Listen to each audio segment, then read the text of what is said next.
TMC কে join করায় তার বিরুদ্ধে পার্টি ব্যবস্থা নিচ্ছে। কাউকে জয়েন করানো হয়নি এখনো পর্যন্ত। আর যারা যোগাযোগ রেখেছে বা অনৈতিক কাজ করেছে 250 জনকে পার্টি শোকজ করেছে, তার মধ্যে 30 জনকে সাসপেন্ড করে দিয়েছে পার্টি। এই জন্য এখনও কারো জন্য দরজা খোলা হয়নি, যেটা বলা হয়েছিল ওটাই আছে। আর এটা পার্টির কর্মীরাও মানবে না, কারণ তারা যাদের বিরুদ্ধে লড়াই করেছে, যাদের জন্য বাড়িঘর গেছে, হাত পা গেছে, মাথা ফেটেছে, শহীদ হয়েছে 250 জন, সহজে তাদের আমরা মেনে নেব না। দলের হাইকমান্ড এবং তার সঙ্গে দলের নিচুতলার কর্মী, তাদের মধ্যে কোথাও না কোথাও একটা মানসিক দূরত্ব তৈরি হচ্ছে। তার কারণ হচ্ছে এটা নিয়ে অনেকদিন ধরে বিভ্রান্তি বাড়ছে। প্রথমে তৃণমূলের বিধায়করা ঋতব্রত শিবির তারা বিজেপির ঘেঁষা হলো, তারপর তৃণমূলের সাংসদরা এনসিপিআই করে বিজেপির ঘেঁষা হলো।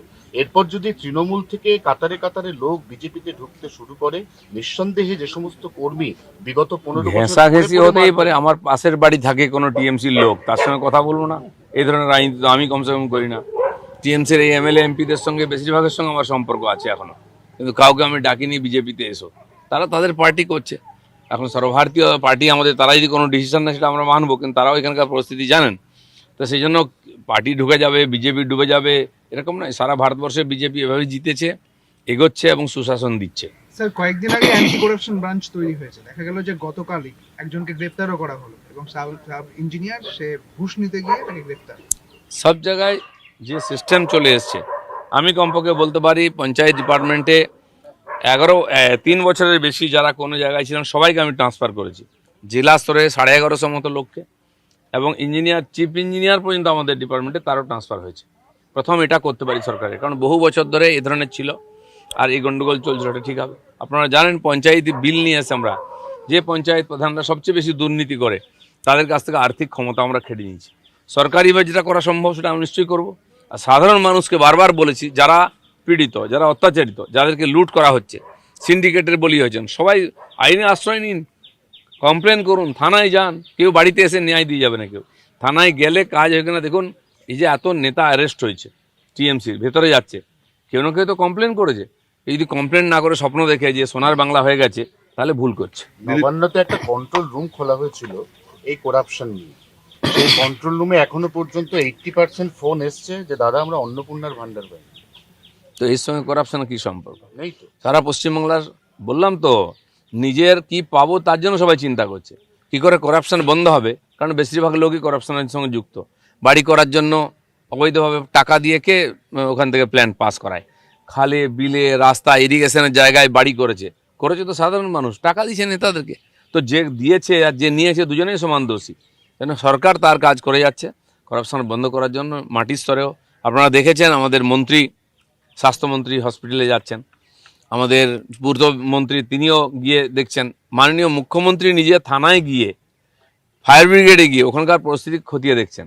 তো রাতারাতি কেউ যদি মনে সোনার বাংলা হয়ে যে ভাবে, এটা ভুল হচ্ছে, সময় লাগবে। এত বছরের যে জমে আছে ক্লেদ, সেটা দূর করতে 6 মাস 1 বছর তো লাগবেই। কাজ হচ্ছে না এরকম নয়, কাজ হচ্ছে, কিন্তু তার একটা সীমা আছে। পুরুলিয়াতে অমিত মেটালিক 4000 crore 4000 কোটি বিনিয়োগ করছে। কালকে মুখ্যমন্ত্রী বলেছেন শিল্পের অমৃতকাল শুরু হচ্ছে, 2 বছরের মধ্যে পশ্চিমবঙ্গ শিল্পে স্বনির্ভর হয়ে যাবে। একদম ছিল স্বনির্ভর বাংলা শিল্পেতে, তার চেয়ে ভালো জায়গায় যাবে। কারণ এতদিন যে সরকার ছিল তাদের কাছে কত জমি কোথায় আছে তার কোনো হিসাব নেই, কোনো নীতি নাই ইন্ডাস্ট্রির জন্য কি করা উচিত। এইগুলো পলিসি ম্যাটার, সময় লাগে। আর সরকার জমি খুঁজে বার করছে, তার জন্য টিম তৈরি করেছে মিনিস্টারদের, যারা এটা ভাবনা চিন্তা করবেন। লোকেরা জায়গা খুঁজছে, কাজ করতে চায়, যার তার কাছে। আমার কাছে রোজ 10টা 20টা লোক আসছে, নতুন ব্যবসা করবে, নতুন প্রজেক্ট করবে, ফুড প্রসেসিং থেকে আরম্ভ করে অন্যান্য ইন্ডাস্ট্রির জন্য। তারা প্রপার গাইডেন্স পাচ্ছে না। এটা করতে করতে 1-2 মাস লাগবে পুজো পর্যন্ত পুরো পলিসি ঠিক করে অফিসে এটা নামাতে, তখন তারা গাইডেন্সও পাবেন। যাদের কাছে জমি অলরেডি আছে তারা কাজ শুরু করে দিচ্ছেন। যারা জমির খোঁজে যাচ্ছেন, আমাদের পশ্চিমবাংলায় বহু জমি অপারেশন বর্গায় আর আক্রান্ত আছে। জমি কেনার পরে দেখা গেল মাঝখানে বর্গা আছে, ছোট ছোট আদিবাসীদের জমি আছে মাঝখানে, সে একটা 20 একরের প্লট কিনবে, সেটা যদি পরিষ্কার না হয় কাজ শুরু করতে পারছে না। এটা আজ না, 10 বছর আগে জমি কিনেছেন, কিন্তু এই যে লিটিগেশনের জন্য কাজ শুরু করতে, আজকে কাজ করতে চাইছেন। কিন্তু এটা সরকারের পলিসি ঠিক করতে হবে, আদিবাসীদের জমি কী করে হস্তান্তর করা যায়। এবং যত অপারেশন বর্গা সিপিএম হয়েছিল, তারা কেউ চাষ করে না, কিন্তু জায়গাটা হয়ে গেছে কন্ট্রোভার্সিয়াল, সেখানে কাজ করা যাচ্ছে না। এগুলো দূর করতে একটু সময় লাগে।